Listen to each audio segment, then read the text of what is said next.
ये अंसार बासी साहब कह रहे हैं कि तीनों रहनुमा एक अफसर और हुकूमती वज़रा से राब्ते में हैं ताकि पीटीआई के लिए किसी हद तक रिलीफ हासिल किया जा सके और बातचीत की गुंजाइश निकले। इस वक्त तक तो मामला पॉइंट ऑफ नो रिटर्न पर हैं। जिस वाक़े का मैंने जिक्र किया उसको भी हफ्ते गुजर चुके। क्या दोबारा से आप तीनों ने कोई ऐसी मेल मुलाकातें की हैं जिसके बाद ये खबर मंजर आम पर आई है? जी बहुत शुक्रिया जामी साहब। बात यह है कि हमारी एफर्ट्स तो कभी भी हमने ख़त्म नहीं की और बस वो अप्स एंड डाउन उसके अंदर आते हैं, सेटबैक्स होते हैं। बिकॉज जो काम हम करने जा रहे हैं ज़ाहिर है कि कोई बहुत आसान काम नहीं है। It's a difficult task. उधर रंजिशें जो है बहुत ज़्यादा बढ़ी हुई हैं और इधर जो है पीटीआई का जो है हम मामला देखते हैं तो वो ट्वीट्स थमने का नाम नहीं लेती हैं, जिससे ज़्यादा मामला में ख़राबी पैदा हो रही है। अब पीटीआई का हाल ये है कि जो उसकी मौजूदा लीडरशिप है जो जेल से बाहर है, सो कॉल्ड लीडरशिप, वो लीडरशिप इस काबिल ही नहीं है कि वो किसी सियासी मामला कोई अफवाम तफहीम से या किसी समझबूझ से कोई सियासी वो बुर्दबारी के साथ उसको हल करने की अहलियत रखते हो। वो तो बेचारे उसमें उनका कसूर नहीं है, बिकॉज वो पॉलिटिशियंस है ही नहीं, वो तो लॉयर्स हैं। अब वो लॉयर्स भी हैं जो वो अपना काम कर रहे हैं, उनकी फीसें भी मिल रही हैं, सारा कुछ हो रहा है, लेकिन वो मामला जो है वो किसी तरह भी यानी बातचीत की तरफ नहीं जा रहा। अब जो एफर्ट्स हो रही हैं डिसग्रंटल्ड एफर्ट्स हैं, कोई किधर चला जाता है सर उठा के, कोई किधर चला जाता है। सो हमारी ख्वाहिश जो थी वो है, हम इस वक्त हुकूमती वज़रा से भी राब्ते में हैं, कोशिश कर रहे हैं कि हुकूमत के साथ भी कोई हमें ब्रेक थ्रू मिले। हम कोशिश कर रहे हैं कि पीपल्स पार्टी भी ऑन बोर्ड आए इसमें, क्योंकि पॉलिटिकल टेम्परेचर डाउन करना, वफामत की सियासत करना, इसमें पीपल्स पार्टी हमेशा लीड रहती रही है बातचीत के ऊपर। और हमारी कोशिश है कि हमारी स्टैब्लिशमेंट से भी कोई इस तरह की कोई बातचीत हो जाए कि ये तीनों बड़े जरूरी हैं। इमरान साहब ये तीनों फरीक बहुत जरूरी हैं, लेकिन मैं जरा वन बाय वन आपकी तवज्जो चाहूंगा। बात जब करते हैं कि आप हुकूमती वज़रा से भी राब्ते में हैं, तो क्या किसी जिम्मेदार वजीर से, किसी सीनियर बंदे से भी आप राब्ते में हैं जिसका पॉलिसी में या हुकूमत में अहम किरदार है? और पीपल्स पार्टी में क्या आपका राब्ता हुआ? वहाँ किससे अब ताल्लुकात हैं इस मामले में? आई डोंट नो नाम लेना चाहिए कि नहीं, लेकिन बहरहाल मैं आपकी इस सवाल का जवाब दे देता हूँ। वो इसलिए मैं ज़रूरी समझता हूँ कि वरना बात में वजन नहीं आता और लोग समझते हैं कि हवाई बात हो रही है। सो अयाज सादिक साहब से हमारी मुलाकात हुई, हमारी राना सनाउल्लाह साहब से मुलाकात हुई, नज़ीर अहमद तारर साहब से मुलाकात हुई, और भी कई लोग हैं जिनसे मुलाकात हुई, और शायद अभी इससे ज़्यादा भी हमारी मुलाकातें होंगी। मैं पीएमएलएन के जो लोगों से मुलाकात हुई वो बिल्कुल हमारी बात से इत्तेफाक कर रहे थे। उन्होंने कहा कि जी पॉलिटिकल टेम्परेचर डाउन करने की ज़रूरत है, और वो उन्होंने अपना किरदार भी इसमें अदा करने की हमसे बात की कि जी हम चाहेंगे कि पॉलिटिकल टेम्परेचर डाउन हो दोनों तरफ से, और ख़ास तौर से उन्होंने हमें कहा कि जी आप कोशिश करें कि पीटीआई की तरफ से पहल इसमें की जाए। जाहिर है कि पीटीआई जो है उसको पहल ही करनी पड़ेगी, 2 कदम पीछे हट के बात करनी पड़ेगी।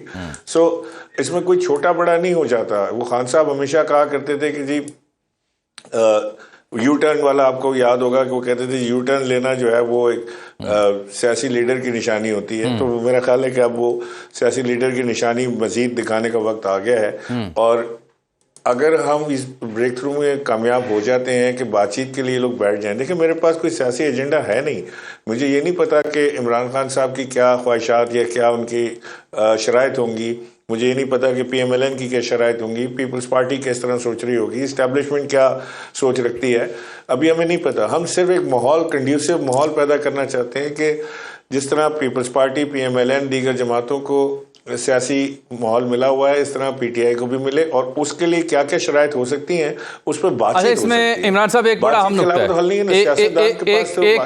एक और बड़ा अहम नुक्ता है, बिलाशुबा ऐसी एफर्ट्स जो हैं मुल्क के लिए बड़ी ज़रूरी हैं, चाहे जहाँ से भी। एक बड़ा अहम मसला ये है कि चलें आप तस्दीक कर रहे हैं कि इस्टेब्लिशमेंट भी साम हाउस से भी आपका राब्ता है, पीपल्स पार्टी से, लीगी हुकूमत से, और फिर कोई बासर ओवरसीज़ का जिक्र भी हो रहा है, लेकिन सबसे इंपॉर्टेंट बात जो है वो सबसे इंपॉर्टेंट फरीक नंबर 2 है, वो है पीटीआई। पीटीआई से मुराद मेरी इमरान खान साहब है।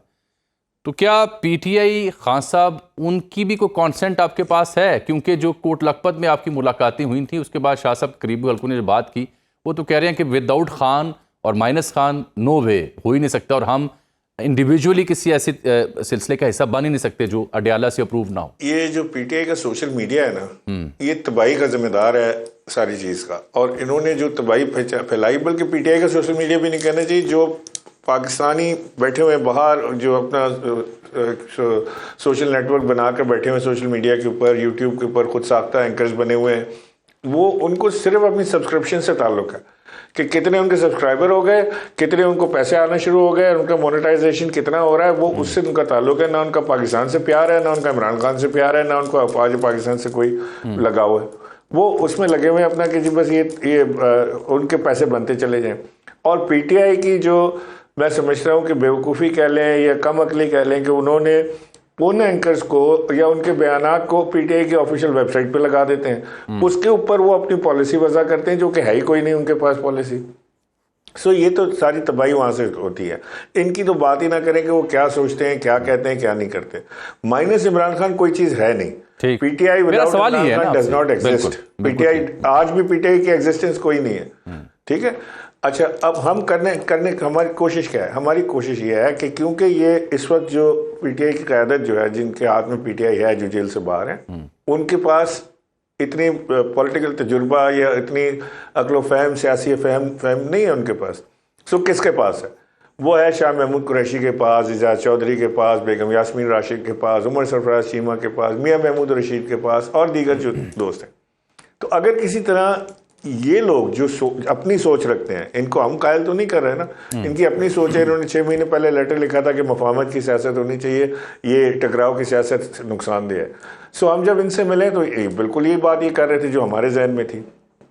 सो अगर ये लोग बाहर आके पार्टी की क़यादत संभालते हैं, लीडरशिप लेते हैं, ये जाके इमरान खान साहब से बात करते हैं, तो ये better sense can prevail. Imran Khan के पास तो एक लिमिटेड इन्फॉर्मेशन है, जो जाता है वो कहते हैं जी उसने एनडीयू का कोर्स कर लिया तो वो गद्दार हो गया, उसने जी फलाने कमेटी से इस्तीफा, उसको निकाल दें, इसको कमेटी में डाल दें। वो सारी चीज़ें डिस्कस होती हैं जिससे इमरान खान की रिहाई का या पाकिस्तान की भलाई का कोई ताल्लुक वास्ता नहीं है। उसके अलावा तो कुछ नहीं होता वहाँ पे। सो अब अगर ये पॉलिटिकल जो लोग हैं, ये पॉलिटिकल एलिमेंट है, जो सीनियर एलिमेंट है ऑफ पीटीआई, ये अगर जाके बात करेंगे तो चीज़ों में बहुत फ़र्क। इमरान साहब, क्या शाह महमूद कुरैशी साहब ये किरदार निभाने को तैयार हैं? क्योंकि इससे पहले वाली एफर्ट में मुझे उनका जवाब या उनका जो रद्द-ए-अमल था वो मालूम है। देखिए, शाह महमूद कुरैशी साहब का खुद भी ये ख्याल है कि मफाहमत करनी चाहिए, बातचीत के दरवाजे खुले होने चाहिए, naming everyone is not good, और हमें किसी तरह एक कंड्यूसिव माहौल पैदा करना चाहिए जिसमें हमें एक पॉलिटिकल एनवायरनमेंट में सांस लेने की इजाज़त हो और हम वो काम कर सकें जो सियासतदान या सियासी जमातें करती हैं, जो कि उनका इलेक्शन लड़ना, अपनी कैंपेन चलाना, सारी चीज़ होती है। इसके लिए आपको एक माहौल को नॉर्मलाइज करने की ज़रूरत है।